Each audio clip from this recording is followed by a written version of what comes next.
They say the best time to plant a tree was 20 years ago, but they don't tell you what it feels like to stand in the shadow of a tree that never grew. I spent 41 years chasing a version of success that required me to sacrifice my joints, my heart, and my presence. My wife's final words weren't about our bank account or my career milestones. They were a devastating wake-up call about the time I'd already burned. If you think you have plenty of time to fix your health or find your peace, you are making the most expensive mistake of your life.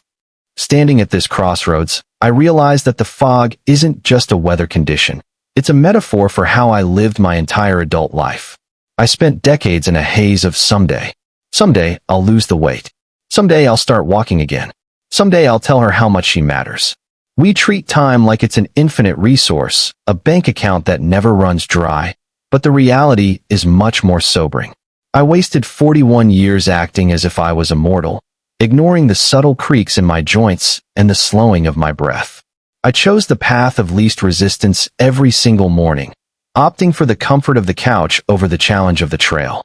Now, standing here at 70, the fog is finally lifting, and I can see the sheer volume of time I simply let slip through my fingers. It wasn't one big mistake, it was 10,000 tiny ones. You look at a prescription bottle, and you see a chemical solution to a physical problem. I used to see them as failure pills.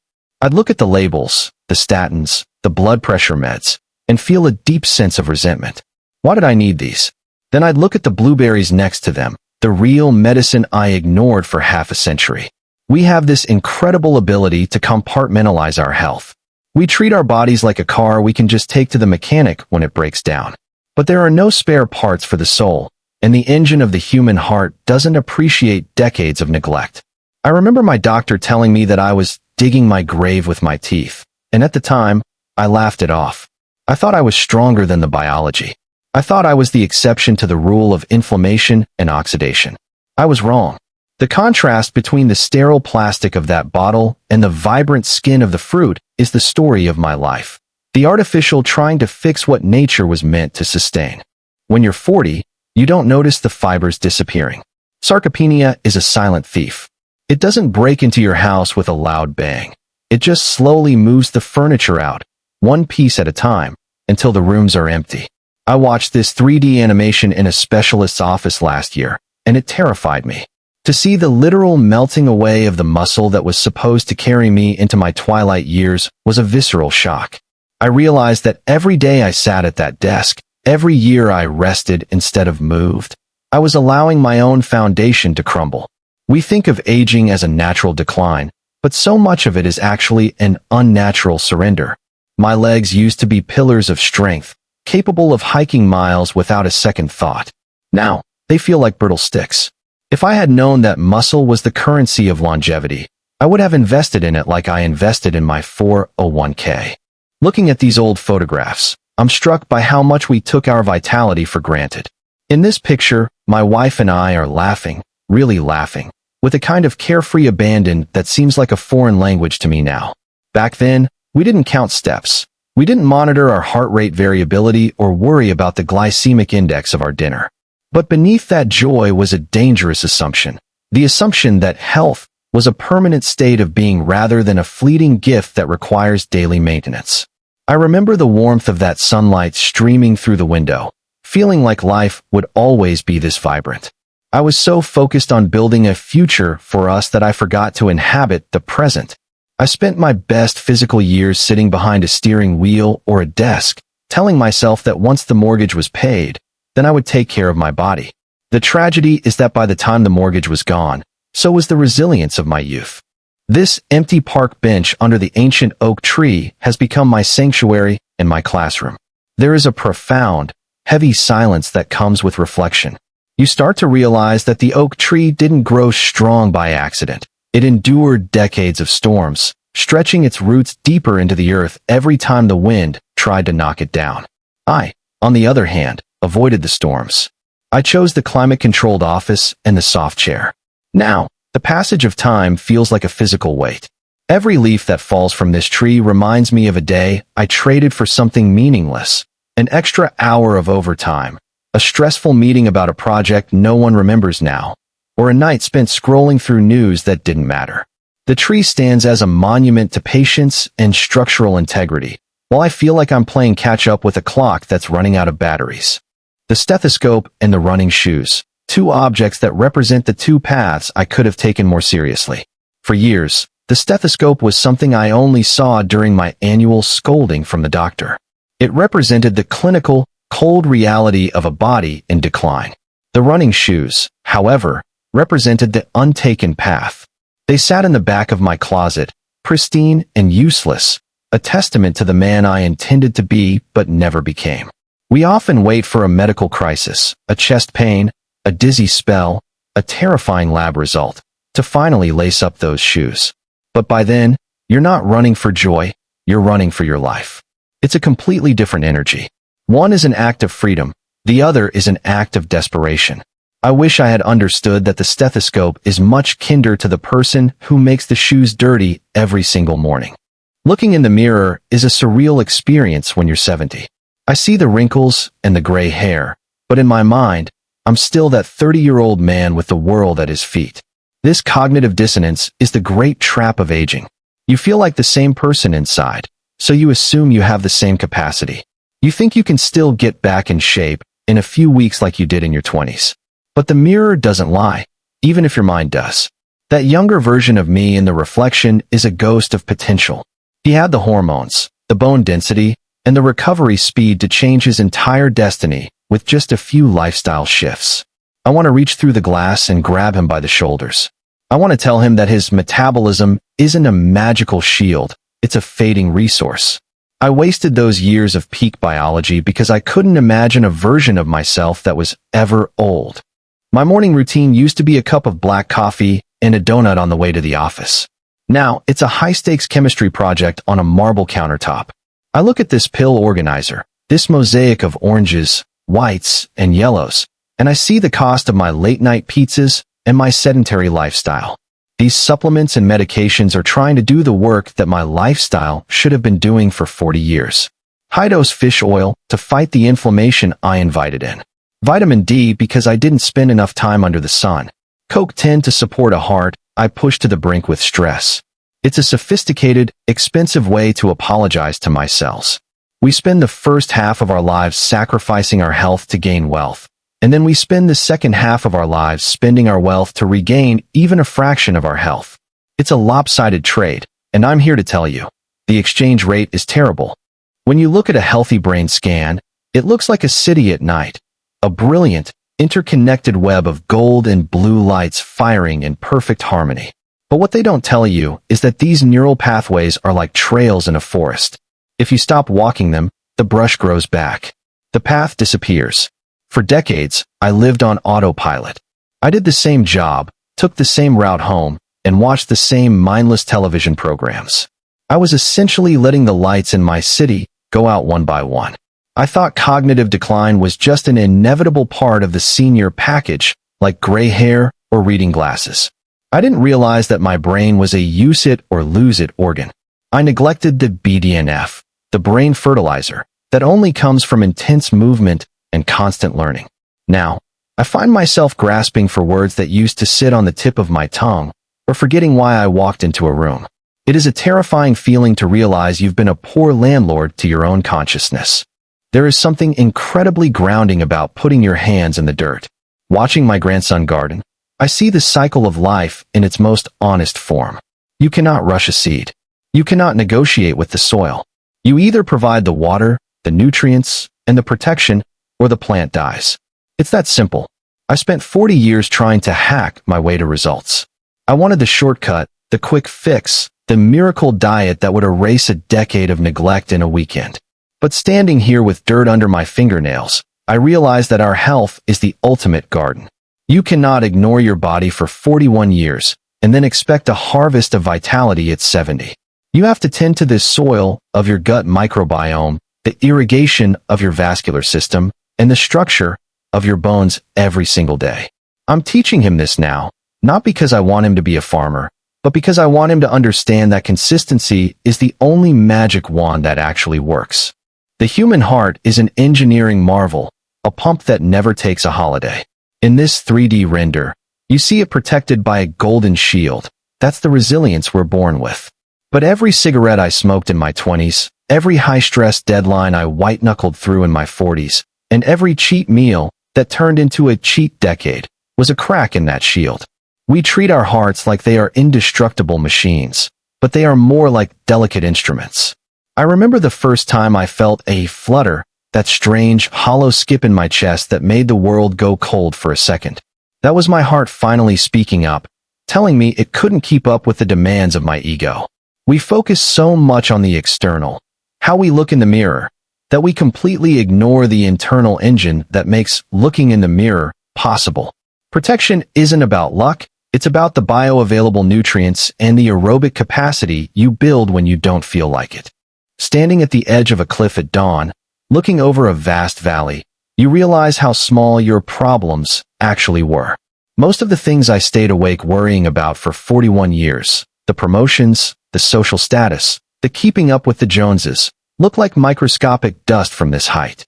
This is the perspective that aging forces upon you, but usually, it comes when your knees are too weak to actually climb the mountain. I wasted my peak physical years climbing the corporate ladder, only to realize the ladder was leaning against the wrong wall. I had the lungs and the legs to see the world, but I used them to walk from a parking garage to an elevator. Now, every breath of this thin, cold mountain air feels like a luxury I almost traded away forever. Longevity isn't just about adding years to your life. It's about making sure those years are spent in places that take your breath away for the right reasons. Time is often depicted as a cold, mechanical clock, but in reality, it is organic. It's like this hourglass where the falling sand isn't just disappearing, it's transforming. Every grain of now that slips through the narrow neck of the present is an opportunity for growth or decay. When I was younger, I thought time was my enemy. I tried to beat the clock, to save time, to kill time. I didn't understand that time is the soil in which your health grows. If you plant seeds of movement and nutrition today, the sand that falls tomorrow turns into a lush, green life. If you plant nothing, the bottom of the glass remains a desert. I used to think that aging was something that happened to me, a passive process I couldn't control. But looking at these falling leaves in the glass, I see the truth. We are the architects of our own biological time. We can choose to let the sand turn into dust, or we can nurture it until it blooms into a legacy of vitality. I want you to look closely at this kitchen counter. For 41 years, this space was a graveyard of processed cardboard boxes and instant solutions. I traded my health for convenience, thinking I was saving time. I wasn't saving time. I was borrowing it from my future self at a 500% interest rate. Now, my counter looks like a Mediterranean garden. The deep gold of the olive oil, the vibrant orange of the salmon, the earthy greens of the kale. This isn't just food. This is information. Every bite you take is a line of code you are writing into your DNA. I used to eat for taste or fullness, but now I eat for signaling. I'm signaling to my cells that the environment is abundant, that they don't need to be in survival mode or inflammation mode. I'm giving my mitochondria the high-quality fuel they need to keep the lights on in my brain and the power in my muscles. I spent a lifetime eating like I didn't care if I saw tomorrow. Now, I eat because I want to see every tomorrow for the next 30 years. There is a specific kind of silence in a hospital corridor at 3 a.m. It's a heavy, sterile silence that forces you to confront every choice you've ever made. I found myself in a hallway just like this one 3 years ago, watching the flickering fluorescent lights and smelling the sharp scent of antiseptic. It was the check engine, light of my life, finally flashing red. When you are horizontal on a gurney, all your excuses vanish. You can't tell the heart monitor that you were too busy to exercise. You can't tell the blood pressure cuff that you intended to eat better.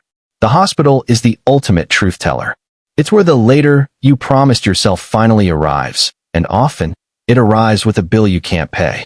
I remember looking at that bright light at the end of the hall and praying for one more chance. Not to make more money, but to make more miles. To have one more morning where I could feel the wind on my face instead of the oxygen mask on my nose. If you had told me at age 50 that I'd be in a park doing Tai Chi with a group of seniors, I would have laughed. I thought real exercise was for the young and the slow stuff was for the dying. I was wrong. Watching this group move in perfect, fluid synchronization. I see the power of functional flow.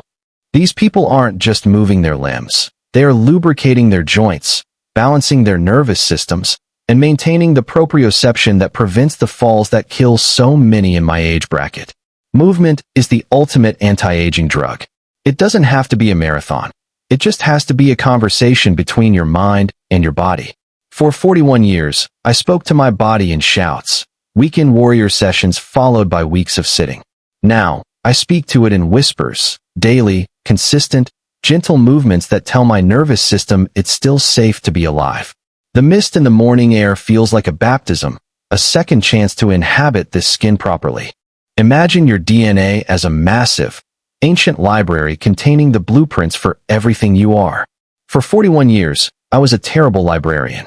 I let the pages yellow. I spilled the acid of chronic stress on the most important chapters, and I allowed the dust of environmental toxins to settle on the shelves. But what science is showing us now, what I wish I had known in my 50s, is that the library is dynamic. This macro shot of a DNA double helix being repaired by glowing sparks isn't science fiction. It's a representation of autophagy and cellular repair. When you fast, when you hit those deep REM sleep cycles, and when you challenge your body with hormetic stress like cold plunges or heat, you are literally sending in a cleanup crew to repair the broken links. I used to think I was stuck with the bad hand of my genetics. I realized too late that while genetics loads the gun, lifestyle pulls the trigger, and lifestyle can also engage the safety. It is never too late to start the repair process. There is a specific weight to a grand library, the scent of old paper and the silence of 1,000 lifetimes bound in leather.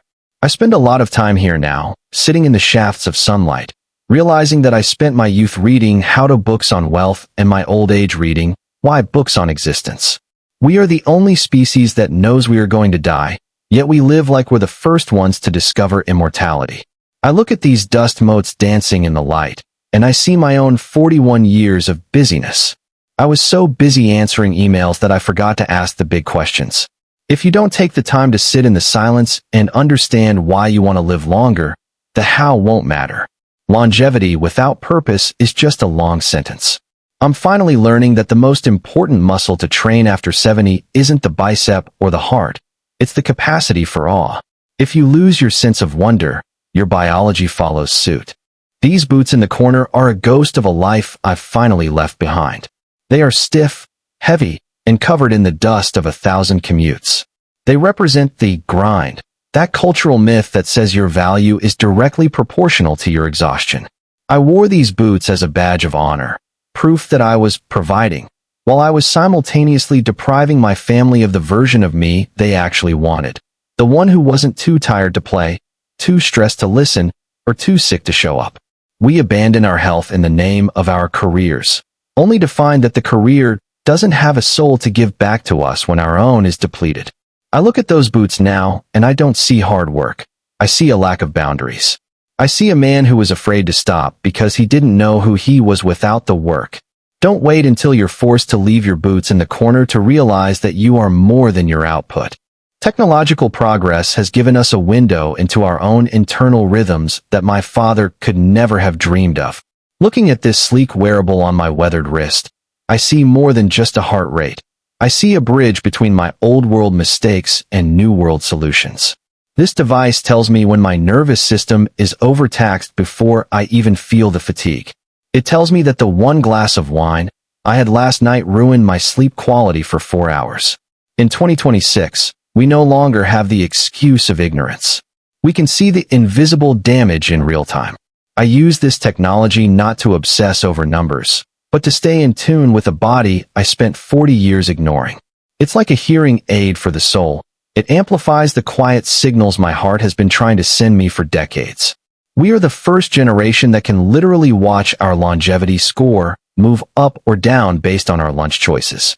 In the middle of a dark forest, a single path illuminated by an ethereal light represents the moment of clarity that usually comes too late. I spent 41 years wandering in the thicket of more money, more recognition, more security.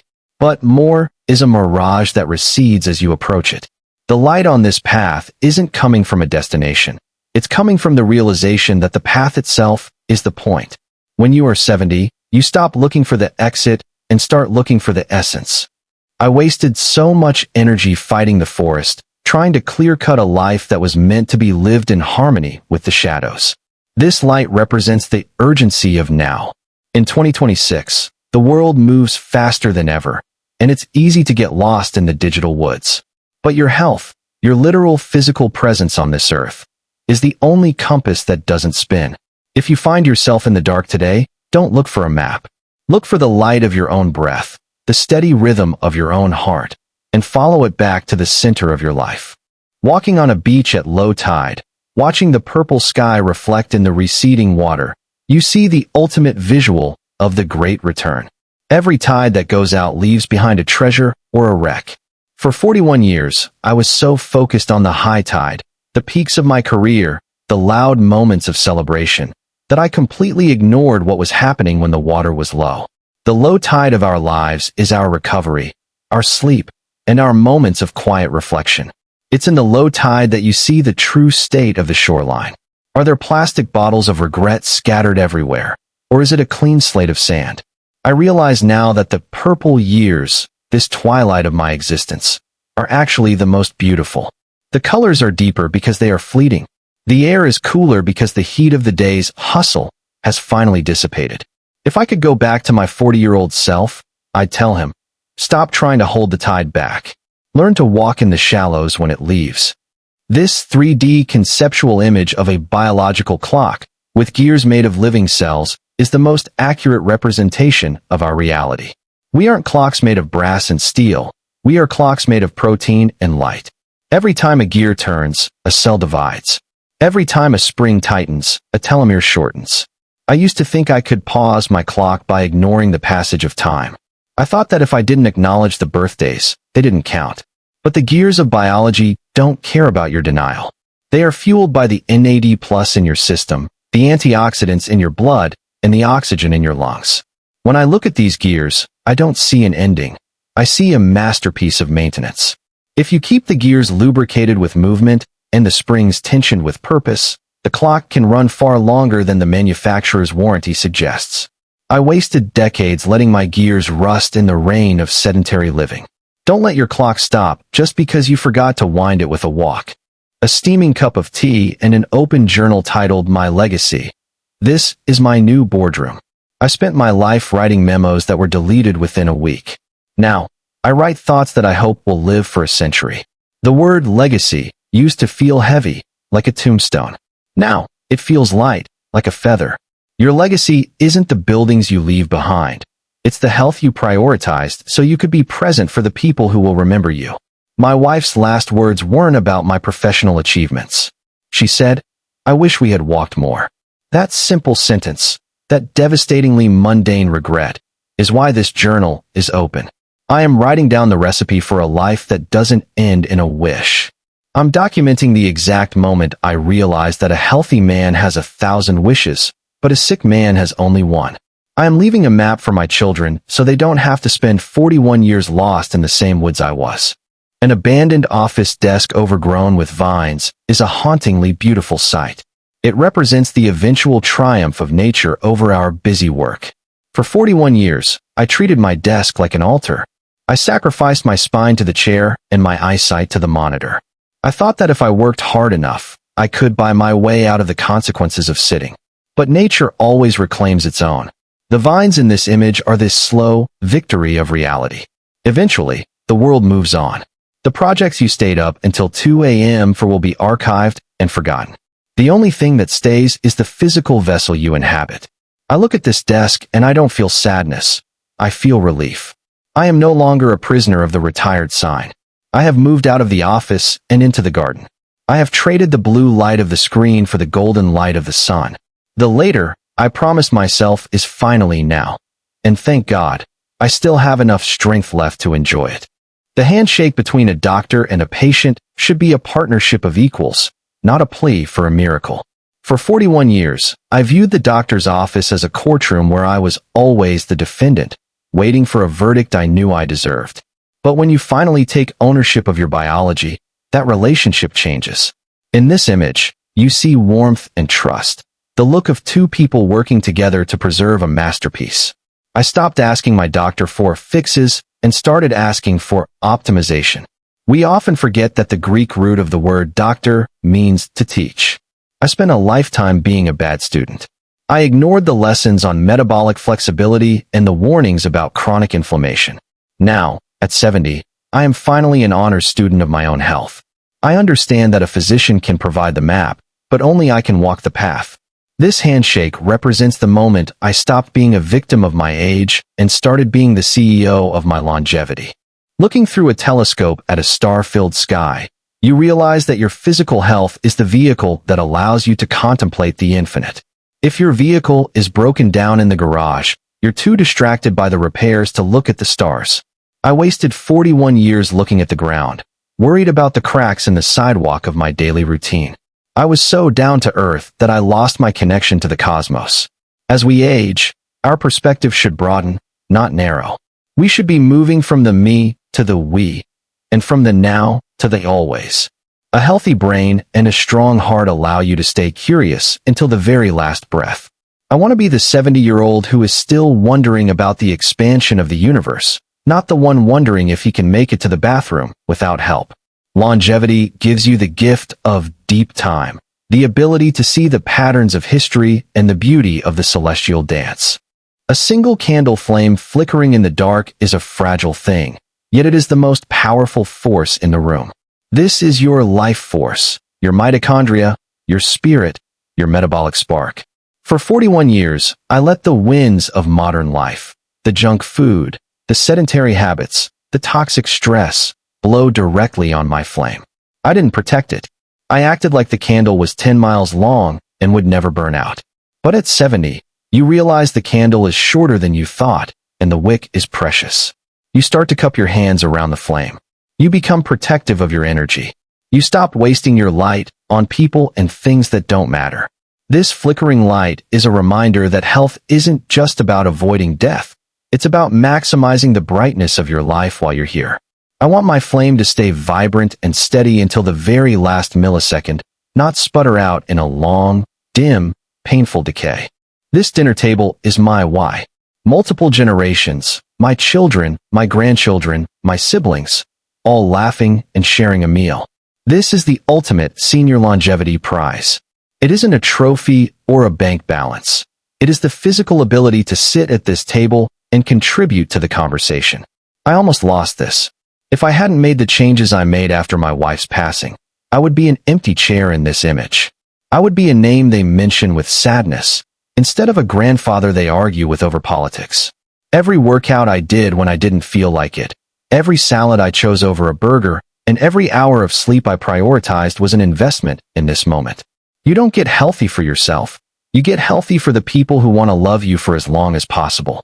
Your health is the greatest gift you can give your family, because it spares them the burden of your premature decline. We are back at the crossroads, but the fog is gone. The sun is high, and the path is clear. I am 70 years old, and for the first time in 41 years, I am not wasting my time. I am walking confidently into the light of a future I fought to earn. This journey isn't about perfection, it's about direction. It doesn't matter if you are 30, 50, or 69 today. The moment you decide that your health is worth the effort, the clock starts working with you instead of against you. I wasted 4 decades, but I refuse to waste another minute. My wife's last words changed everything because they reminded me that life is a privilege, not a right. I'm choosing the path of life, the path of movement, and the path of no more regrets. The only question left is, which path will you choose? Because the forest is deep, but the light is waiting for you to find it.